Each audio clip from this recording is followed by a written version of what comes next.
বাংলাদেশ দলের ব্যাট বলের কাণ্ডারি বলা হয় সাকিব আল হাসানকে। 18 বছরের ক্রিকেট ক্যারিয়ারের ঝুলিতে পড়েছেন বেশ কিছু রেকর্ড, যার কারণে ভক্তরা তাকে রেকর্ড আল হাসানও বলেও ডাকে।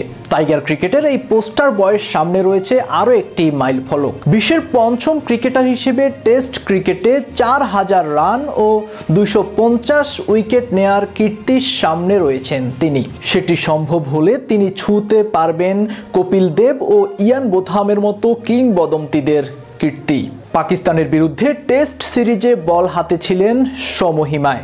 এরপর কান্ট্রি ক্রিকেটে সারের হয়ে একটি ম্যাচ খেলে নিজের প্রস্তুতি সেরেছেন সাকিব।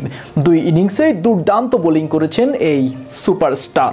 69টি টেস্ট খেলে সাকিব করেছেন 4543 রান, উইকেট নিয়েছেন 242টি। টেস্টে 4000 রানের মাইল ফলক স্পর্শ করেছেন আগেই। 250 উইকেটের মাইল ফলক স্পর্শ করার জন্য দরকার মাত্র 8টি উইকেট। ভারতের বিপক্ষে 2টি টেস্টে 8টি উইকেট নিলেই টেস্ট ক্রিকেটে 4000 রানের পাশাপাশি 250 উইকেট নেয়ার নজিরও গড়বেন 37 বছর বয়সী এই অলরাউন্ডার। 147 বছরের টেস্ট ইতিহাসে সাকিবের আগে এই কীর্তি গড়েছেন 4 জন গ্রেট অলরাউন্ডার। রানের নিরিখে তালিকার শীর্ষে রয়েছেন দক্ষিণ আফ্রিকান অলরাউন্ডার ক্যালিস। 166 টেস্ট খেলে ক্যালিসের রান 13,289, সাথে উইকেট 292টি। দ্বিতীয় স্থানে রয়েছেন কপিল দেব। ভারতের প্রথম বিশ্বজয়ী অধিনায়ক 131টি টেস্ট করেছেন, 5248 রান তুলে নিয়েছেন, 434টি উইকেট।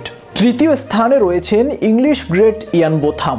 ইংল্যান্ডের প্রাক্তন ক্রিকেটার 102 টেস্ট খেলে করেছেন 5200 রান, নিয়েছিলেন 383টি উইকেট। 113টি টেস্ট খেলে 4531 রান নিয়ে চতুর্থ স্থানে নিউজিল্যান্ডের সাবেক অধিনায়ক ভিক্টোরি। তার টেস্ট উইকেটের সংখ্যা 362। আগামী 19 সেপ্টেম্বর চেন্নাইকে চিপকে নিজের সেরাটা দিয়ে নতুন এলিট ক্লাবে ঢুকবেন বাংলাদেশের পোস্টার বয়, এমনটাই প্রত্যাশা লাল সবুজের ভক্তদের।